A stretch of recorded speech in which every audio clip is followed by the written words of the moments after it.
All right. I've done such a bad job.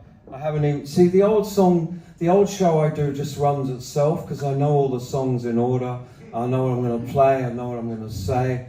And this one is so easy. And so I'm challenging myself a bit, which I shouldn't really do involving an audience. I know, but so I've just got a list of songs here. Let's sort of make it a bit requesty. What do you reckon? Would anyone like to hear a Jack Frost song? Yeah. All right. Amazingly, Jack Frost, both of our albums, which is a band I had with Grant McLennan, all of our records, or both of our records, and a record of other stuff is all being re-released in a triple box set. Can you believe it? And I went to Perth and I did a Jack Frost show with these really great musicians and a string section and everything. And it really, after sort of ignoring it for a long while, it really sort of brought back my enthusiasm for Jack Frost. And then I found this movie I made and watched it, which is me and Grant goofing off all across America. And Grant's, this thing I remember I loved so much about Grant, he used to smoke cigarettes all the time. They had to be Peter Stuyvesant soft pack. Don't fucking come back with a hard pack, you Philistine. Soft pack. And he'd stand there and he'd be backstage and some guy would be going, I love the go-between to Grant. Oh my God, I love the go-between to Grant. He'd be going,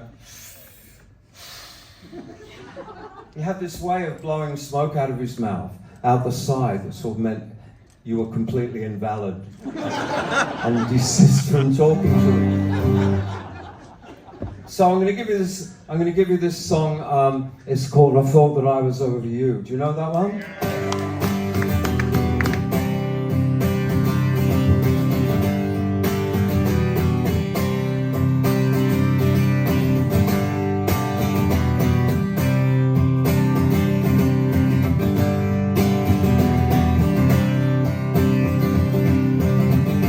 Well, I saw you at the opening.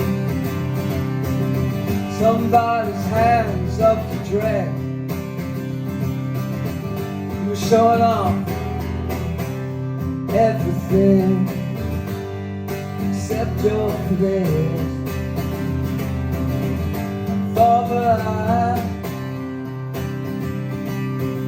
I thought that I was over you. I thought that I was over you.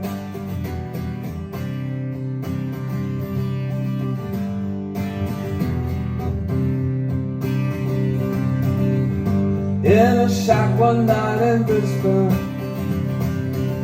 I said that I just missed my flight. Raining hard with playing cards, I'm holding on with all my might. I thought that I was over you. I thought that I was over you.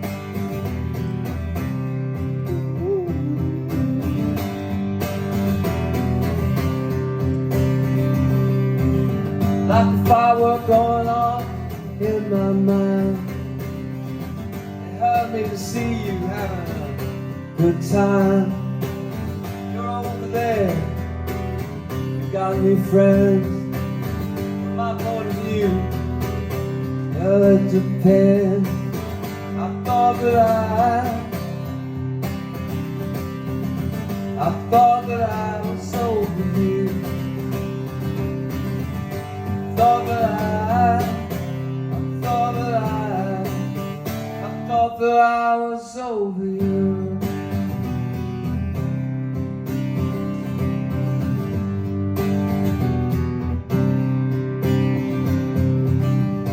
Can't you hear your phone is ringing? Can't you see the train has come? Can't you hear the seraphim are singing and the devil beating on his drum? I thought that thought that I was over you. Thought that I thought that I was over you.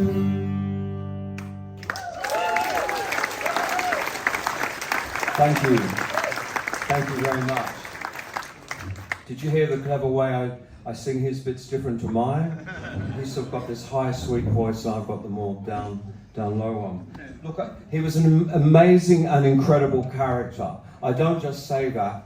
A lot of the guys you meet in rock and roll, they're quite frankly really boring, or they've got all kinds of problems. But Grant was the funniest fucking guy I ever met in my life. And he pulled pranks all the time. He sort of was a real situationist. And thinking back on him, I never saw him eat. I never saw him eat any food. All I ever saw him do was drink coffee, drink red wine, and smoke cigs. That's all he ever did. And he always had a song up his sleeve. He was really funny. One day he said, "Hey Steve, could you play Almost With You for me?" I was like, "Yeah, sure, I really want to hear that." But yeah. I started playing it and he started smoking, blowing and sort of giggling. And he said, "Oh no, I don't want to hear that." He was a really spontaneous guy. One day, no, this is true, imagine this. You're sitting there with him and he's drinking wine, I'm smoking weed, and we're making our first album, and Grant says, "What do you think of this?" And he played it and it sounded just like this.